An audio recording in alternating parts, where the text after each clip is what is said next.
नमस्कार, आप देख रहे हैं एसपीडी लोकल न्यूज। पेश है 27 जनवरी मंगलवार शाम 4:15 बजे श्रीगंगानगर हनुमानगढ़ जिले की बड़ी खबरें। श्रीगंगानगर की सड़कों पर छतरी लगाकर मोबाइल सिम बेचने वाले कुछ एजेंटों के तार कंबोडिया तक जुड़े हुए हैं। ये एजेंट एक व्यक्ति के दस्तावेजों से 2 सिम जारी करके एक सिम को अंतर्राष्ट्रीय गिरोह के जरिए कंबोडिया में साइबर ठगों के पास पहुंचा रहे थे। श्रीगंगानगर शहर से 6 मोबाइल सिम विदेश में बैठे साइबर ठग तक पहुंचा दी। इस तरीके के जरिए हजारों सिम कार्ड जारी करके करोड़ों रुपए की साइबर ठगी की। इस गिरोह के तार श्रीगंगानगर से जुड़ने पर जोधपुर आयुक्तालय में नियुक्त हवलदार रामदयाल माली ने साइबर पुलिस थाने में मुकदमा दर्ज करवाया है। साइबर मामलों को सुलझाने में एक्सपर्ट हवलदार रामदयाल माली की ओर से गिरोह में शामिल अनेक लोगों के खिलाफ मुकदमा दर्ज करवाया गया है। श्रीगंगानगर में पुराने आबादी रामनगर के उदाराम चौक के नजदीक स्थित सिद्धपीठ श्री झांकी वाले बालाजी मंदिर का 5 दिवसीय वार्षिक महोत्सव और अखंड राम नाम जाप मंगलवार से प्रारंभ हुआ। इससे पूर्व आज सुबह 9:15 बजे अग्रसेन चौक से भव्य ध्वजा यात्रा निकाली गई। यात्रा में हजारों श्रद्धालुओं का सैलाब उमड़ पड़ा। इस ध्वज यात्रा में शामिल श्रद्धालु श्री राम जय जय सिया राम के जयघोष लगाते नजर आए। वहीं ढोल नगाड़ों, बैंड बाजों व डीजे पर धार्मिक भजनों पर झूमते गाते श्रद्धालु दिखाई दिए। ध्वज यात्रा का श्रद्धालुओं द्वारा जगह जगह पुष्प वर्षा कर स्वागत किया गया। इस ध्वज यात्रा में झांकी वाले बालाजी विशेष रथ पर विराजमान थे। अखंड राम नाम संकीर्तन 31 जनवरी शाम 6 बजे तक चलेगा।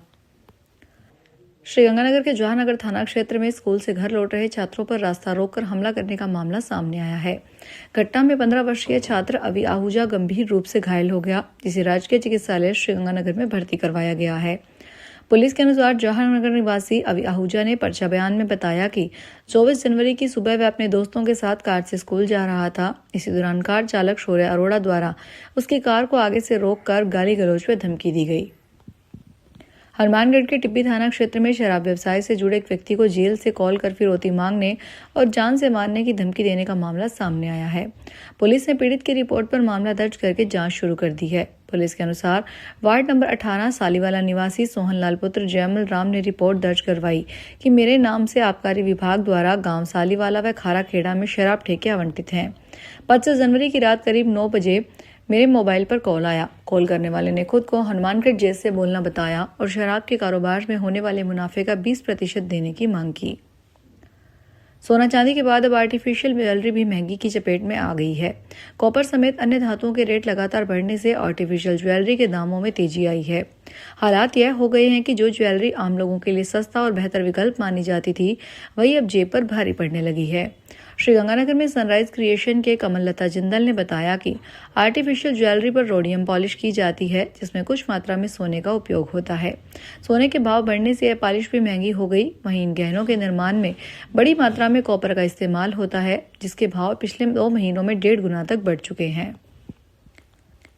हनुमानगढ़ के टिब्बी थाना क्षेत्र में स्थित खुलाबंदी शिविर गायत्री गौशाला समिति टिब्बी में आजीवन कारावास की सजा भुगत रहा एक बंदी फरार हो गया। पुलिस ने सुरक्षा प्रहरी की रिपोर्ट पर बंदी के खिलाफ मुकदमा दर्ज किया है।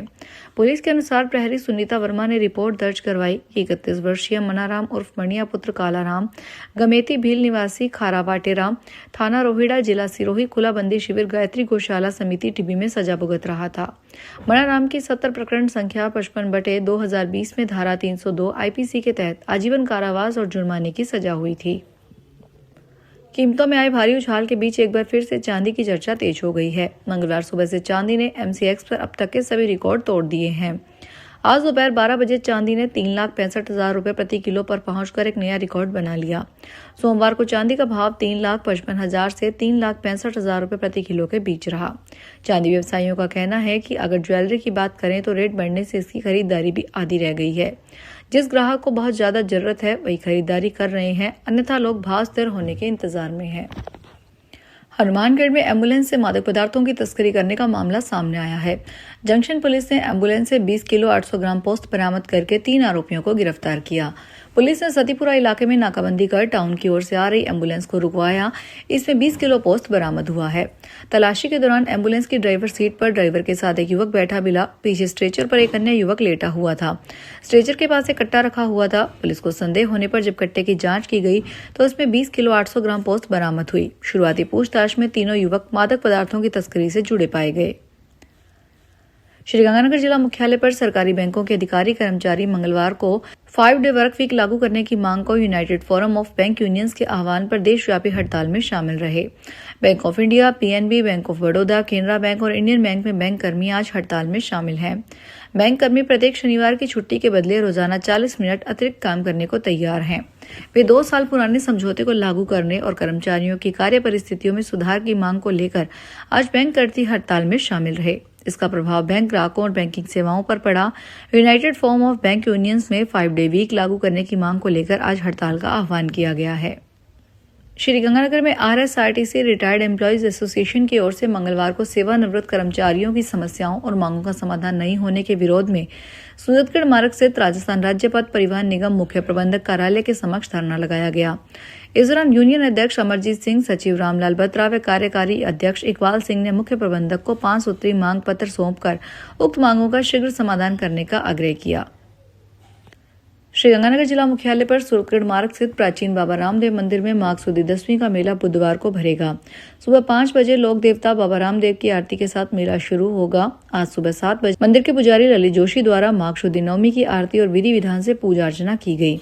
इस दौरान बड़ी संख्या में श्रद्धालु उपस्थित रहे। कल 10वीं में लगने वाले मेले को लेकर मंदिर प्रबंधन समिति द्वारा सभी तैयारियां पूर्ण कर ली गई है। मंदिर के बाहर सड़क किनारे दुकानें और प्रसाद वितरित करने वाली स्टालें लगाने की तैयारियां जारी है। पंजाब में फिरोजपुर फीडर के पुनर्निर्माण के दौरान वैकल्पिक व्यवस्था के तहत हुसैनीवाला हेड से छोड़े गए पानी की मंगलवार सुबह RD 45 पर 1045 क्यूसेक आवक हो रही थी। हालांकि जहां से जल संसाधन विभाग के किसानों को RD 45 पर हर हाल में 1500 क्यूसेक पानी उपलब्ध करवाने का वायदा किया गया था। किसानों का कहना है कि जल संसाधन विभाग अपने वायदे पर खरा नहीं उतरा। उन्हें वायदे के अनुसार एक भी दिन 1500 क्यूसेक पानी नहीं मिल पाया। इससे किसानों को नुकसान हो रहा है। हालात ये है कि अब गंग नहर की 11 वितरिकाओं पर डबल बारी खाली जा रही है। श्रीगंगानगर में भारतीय ट्रेड यूनियन केंद्र C2 कार्यकर्ताओं ने जिले के लालगढ़ जाटान पुलिस थाना कर्मियों द्वारा 2 युवकों पर पुलिसकर्मियों द्वारा की गई मारपीट की घटना के विरोध में मंगलवार को पुलिस अधीक्षक कार्यालय के समक्ष विरोध प्रदर्शन किया। इस दौरान C2 पदाधिकारियों ने पुलिस अधीक्षक को ज्ञापन सौंपकर इस मामले की निष्पक्ष जांच कर आरोपी पुलिसकर्मियों के विरुद्ध कार्रवाई करने की मांग की है।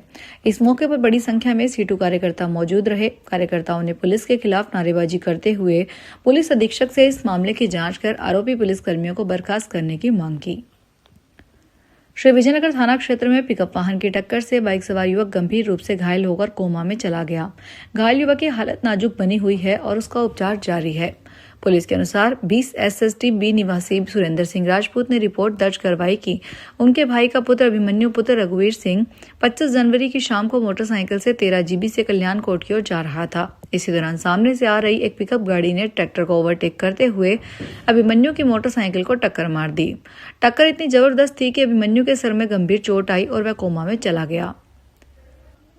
सूरतगढ़ सदर थाना क्षेत्र में 2 दिन पूर्व सड़क हादसे में पिता पुत्र सहित 3 लोगों की मौके पर मौत होने के मामले में पुलिस ने ट्रक चालक के खिलाफ लापरवाही से वाहन चलाने के आरोप में मुकदमा दर्ज किया है। पुलिस के अनुसार सिद्धूवाला निवासी दिनेश कुमार नायक ने रिपोर्ट में बताया कि वह सूरतगढ़ से अपने गांव लौट रहा था। उससे कुछ दूरी आगे अपने पिता आदराम और भाई राम कुमार मोटरसाइकिल से जा रहे थे। इसी दौरान सूरतगढ़ की ओर से आ रहा ट्रक तेज गति पर लापरवाही से चलाते हुए आया और उसके साथ साथ एक अन्य मोटरसाइकिल को चपेट में ले लिया। फिलहाल इस बुलेटिन में इतना ही। फिर हाजिर होंगे बड़ी खबरों के साथ।